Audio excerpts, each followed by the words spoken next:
बिस्मिल्लाहिर्रहमानिर्रहीम। अस्सलाम वालेकुम प्यारे दोस्तों, आशियान अकेडमी में आप सबको खुशामदीद कहता हूँ।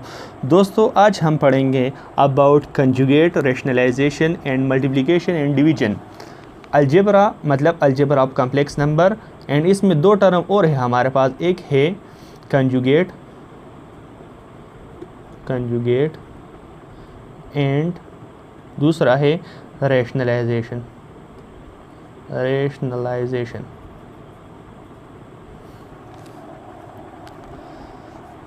इससे पहले अगर आपने हमारे चैनल को सब्सक्राइब नहीं किया तो सब्सक्राइब करें एंड वीडियो को लाइक करें, दोस्तों के साथ शेयर करें। तो चलिए अपने टॉपिक की तरफ एंड शुरू करते हैं। About conjugate and rationalisation. तो अगर हम देखें तो हमारे पास जो कंटिन्यूस थी लेक्चर 2 में हमने पढ़ा था अबाउट एडिशन एंड सब्ट्रैक्शन। तो इस वीडियो में हमने मल्टीप्लिकेशन एंड डिवीजन पढ़नी है। तो इससे पहले हमारे पास दो टर्म यूज़ होते हैं जो हमारे पास डिवीजन में यूज़ होते हैं, वो होते हैं कंजुगेट एंड रैशनलाइजेशन। सबसे पहले हम देखेंगे कि व्हाट इज़ कंजुगेट। कंजुगेट हमारे पास, लेट्स सपोज हमारे पास एक नंबर है Z1 = a + b आयोटा। तो इसका कंजुगेट मतलब Z1 कंजुगेट ये हमारे पास आ जाएगा a + b आयोटा बार। तो Z1 कंजुगेट हमारे पास आ जाएगा a - b आयोटा। तो इसमें हम क्या करते हैं कि कंजुगेट में हम simply change sign of complex number, sign of imaginary part, इसमें हम इमेजिनरी पार्ट के साइन को चेंज करते हैं। तो इसी तरीके से हम एक नंबर के कंजुगेट को मालूम करते हैं। अब दूसरा हमारे पास है रैशनलाइजेशन। तो रैशनलाइजेशन में हम ऐसे करते हैं कि हम कंजुगेट को लेते हैं। मतलब हमारे पास एक नंबर है Z1 = a + b आयोटा। तो इसका हम कंजुगेट ले लेंगे जो हमारे पास आ जाएगी a - b iota. And then इसी कंजुगेट को हम एक टर्म के साथ उसके नॉमिनेटर एंड डिनोमिनेटर के साथ मल्टीप्लाई कर देते हैं। लेट्स सपोज हमारे पास एक टर्म है ये, तो इसके साथ हम इसको नॉमिनेटर के साथ भी इसे मल्टीप्लाई करते हैं एंड डिनोमिनेटर के साथ भी इसे मल्टीप्लाई करते हैं। तो हम इसी प्रोसेस को हम कहते हैं रैशनलाइजेशन। और हम रैशनलाइजेशन में कंजुगेट लेंगे किस टर्म के? कंजुगेट हम हमारे पास जो डिनोमिनेटर में जो टर्म होता है उसको हम कंजुगेट लेते हैं और फिर उसी कंजुगेट को हम उसके नॉमिनेटर एंड डिनोमिनेटर के साथ मल्टीप्लाई करते हैं। तो इसके बारे में हम मज़ीद सीखेंगे। अब हमारा जो थर्ड नंबर जो अलजेब्रा था वो हमारे पास था मल्टीप्लिकेशन, कि हम दो कम्प्लेक्स नंबर को मल्टीप्लाई कैसे करते हैं। तो कम्प्लेक्स नंबर को हम मल्टीप्लाई कैसे करते हैं? तो इसमें हमारे पास ये है कि Z1 = a + b iota and Z2 = c + d iota. तो हम क्या करते हैं कि Z1 क्रॉस Z2 कर लेते हैं। तो a + b iota × c + d iota. तो सबसे पहले हम क्या करेंगे कि इस a को पूरे टर्म के साथ मल्टीप्लाई करेंगे। तो ये हमारे पास आ जाएगी ac + ad आयोटा। अब हम इस सेकंड टर्म को पूरे टर्म के साथ मल्टीप्लाई करते हैं तो ये हमारे पास आ जाएगी bc iota + bd iota square. तो इससे पहले हम फर्स्ट लेक्चर में हमने पढ़ा था कि आयोटा स्क्वायर हमारे पास आयोटा हमारे पास होता है बराबर -√1 के एंड आयोटा स्क्वायर हमारे पास बराबर होता है -1 के। तो ये कुछ ऐसा हमारे पास आ जाएगा ac + ad iota + bc iota + bd and ये हमारे पास आ जाएगा -1। अब हम ऐसा करते हैं कि रियल पार्ट को एक साइड पर करते हैं एंड इमेजिनरी पार्ट को दूसरे साइड पर। तो ये हमारे पास आ जाएगा ac और ये हमारे पास आ जाएगा -bd। तो ये हो गया हमारे पास रियल पार्ट प्लस ये हमारे पास इमेजिनरी जो आ जाएगा ad + bc एंड आयोटा कामन। तो इसी तरीके से हम दो कम्प्लेक्स नंबर के मल्टीप्लिकेशन को मालूम करते हैं। तो अगर हम इस पर एक एग्ज़ाम्पल सॉल्व करें, लेट्स सपोज हमारे पास एक एग्ज़ाम्पल है Z1 = 2 + 3 iota and Z2 = 3 + 4 iota. तो हम क्या करेंगे कि सिंपली Z1 क्रॉस Z2 तो हमारे पास आ जाएगा। अगर हम देखें तो हमारे पास ये a है, ये b, ये सी एंड ये डी है। तो इस मल्टीप्लिकेशन में अगर हम देखें तो हम इन दोनों को सिंपली इसी तरीके से मल्टीप्लाई भी कर सकते हैं, और अगर इसी तरीके से नहीं करना, डायरेक्टली फार्मूले के साथ करना है, तो हम इसी तरीके से कर सकते हैं। मतलब सबसे पहले हम ए सी को मल्टीप्लाई करेंगे, तो ये हमारे पास ए है और ये हमारे पास सी है, तो इससे आ जाएगा 6। फिर हमने साइन क्या लगाना है, माइनस। अब हमें बी एंड डी को मल्टीप्लाई करना है, तो ये हमारे पास आ जाएगा 12, बी एंड डी को मल्टीप्लाई करें तो हमारे पास आ जाता है क्या, 12। अब हम प्लस को उसी जगह पर लगाते हैं, एंड अब हम अगर देखें तो हमारे पास ए एंड डी को मल्टीप्लाई करना है, तो ये हमारे पास ए है और ये हमारे पास डी है, तो इससे आ जाता है 8। अब हमें बी एंड सी को मल्टीप्लाई करना है, तो ये हमारे पास बी है और ये हमारे पास सी है, तो इससे आ जाता है 12 एंड सिंपली आयोटा, तो इससे आ जाता है हमारे पास -6 + 20 आयोटा।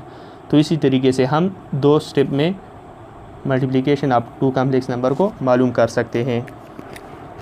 अब चौथा जो हमारे पास है वो है डिवीजन ऑफ कॉम्प्लेक्स नंबर, के हम कॉम्प्लेक्स नंबर के डिवीजन को कैसे सॉल्व करते हैं। लेट्स सपोज हमारे पास 2 कॉम्प्लेक्स नंबर है, Z1 = a + b iota and Z2 है हमारे पास c + d आयोटा।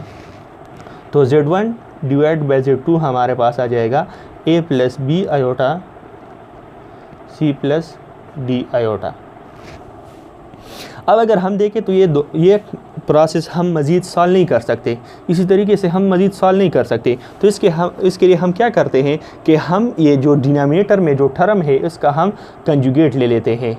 ये डिनोमिनेटर में जो टर्म है हमारे पास c + d आयोटा, हम इसका कंजुगेट ले लेते हैं एंड फिर इसके डिनोमिनेटर और डिनोमिनेटर के साथ मल्टीप्लाई कर देते हैं। तो c + d आयोटा का कंजुगेट हमारे पास आ जाएगा c - d आयोटा।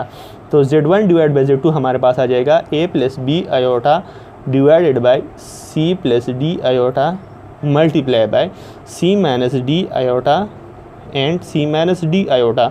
तो इस प्रोसेस को हम कहते हैं रेशनलाइजेशन प्रोसेस। तो अब हम मज़ीद सिंपली इसी को मल्टीप्लाई कर लेंगे, तो ये हमारे पास आ जाएगा ac एंड इसके साथ -ad आयोटा और a इसके साथ प्लस bc आयोटा, और इसको इसके साथ मल्टीप्लाई करें तो ये हमारे पास आ जाएगा -bd आयोटा स्क्वायर, और नीचे हमारे पास आ जाएगा c को अगर हम देखें तो हमारे पास है a + b and a - b। हमारे पास अगर हम देखें a² - b² हमारे पास क्या है, किसके बराबर होता है, a + b × a - b।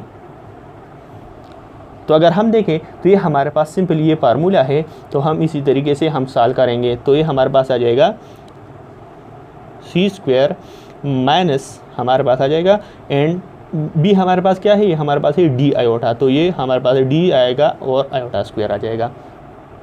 तो अब हम इसको मज़ीद सॉल्व करेंगे। अगर हम देखें तो आयोटा स्क्वायर हमारे पास बराबर होता है -1 के, तो -1 इसके साथ मल्टीप्लाई करें तो हमारे पास आ जाएगा +b + bd, तो ये हमारे पास आ जाएगा ac + bd एंड हम यहाँ पर प्लस लगा लेंगे और इस टर्म को अंदर लिख लेंगे -ad + bc आयोटा एंड नीचे हमारे पास आ जाएगा c²। तो यह आयोटा स्क्वायर हमारे पास फिर हमारे पास बराबर होता है -1 के, तो -1 इसके साथ मल्टीप्लाई करो तो ये प्लस बन जाएगा, तो ये c² + d² आ जाएगा। तो ये हमारे पास एक फार्मूला बन गया डिवीजन के लिए, अब कॉम्प्लेक्स नंबर के लिए डिवीजन अब कॉम्प्लेक्स नंबर के लिए हमारे पास एक फार्मूला बन गया।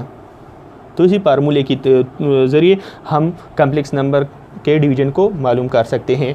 लेट्स सपोज हम इस पर एक एग्जांपल सॉल्व करेंगे। एग्जांपल हमारे पास ये है कि Z1 = 2 + 3 iota and Z2 = 3 + 2 iota. तो Z1 / Z2 हमारे पास क्या आ जाएगा, ये हमारे पास आ जाएगा। अगर हम देखें तो हमें क्या करना है, a एंड c को मल्टीप्लाई करना है, तो ये a एंड c को मल्टीप्लाई तो इससे आ जाएगा 6 + bd। अब ये हमारे पास b है और ये हमारे पास d है, तो इसको मल्टीप्लाई कर, मगर ये ख्याल रखना है कि यहाँ पर हमें आयोटा को मल्टीप्लाई नहीं करना, हमें सिर्फ रियल पार्ट को मल्टीप्लाई करना है। तो ये हमारे पास आ जाएगा 3 × 2, तो ये हमारे पास आ जाएगा 6। अब हमारे पास दूसरा जो टर्म है माइनस इससे पहले है ad, a एंड d को मल्टीप्लाई करेंगे तो इससे आ जाएगा 4 एंड बी सी, ये हमारे पास बी और ये हमारे पास सी, तो इससे आ जाएगा +9 एंड आयोटा, और नीचे हम लिख लेंगे सी स्क्वायर प्लस डी स्क्वायर, तो ये हमारे पास हो गया सी एंड ये हमारे पास हो गया डी, तो 3 स्क्वायर प्लस 2 स्क्वायर। इसको हम सिंपली इसी तरीके से भी सॉल्व कर सकते हैं, मगर हाँ अगर इस फार्मूले से सॉल्व किया जाए तो ये हमें बेहतर होगा, 2-3 स्टेप में हमारे पास आंसर आ जाएगा। तो इससे हमारे पास आ जाएगा 12, ये हमारे पास हो जाएगा -4 + 9, जिससे आ जाएगा 5 आयोटा डिवाइडेड बाय, ये हमारे पास हो गया 9 + 4, 3 × 9 × 2 = 4, तो ये हमारे पास आ जाएगा 12 + 5 आयोटा डिवाइड बाई 13। अगर हम इसको इस तरह भी लिख सकते हैं 12 divide by 13 + 5 divide by 13 iota. तो इसी तरीके से हम कम्प्लेक्स नंबर के डिवीजन को भी मालूम करते हैं।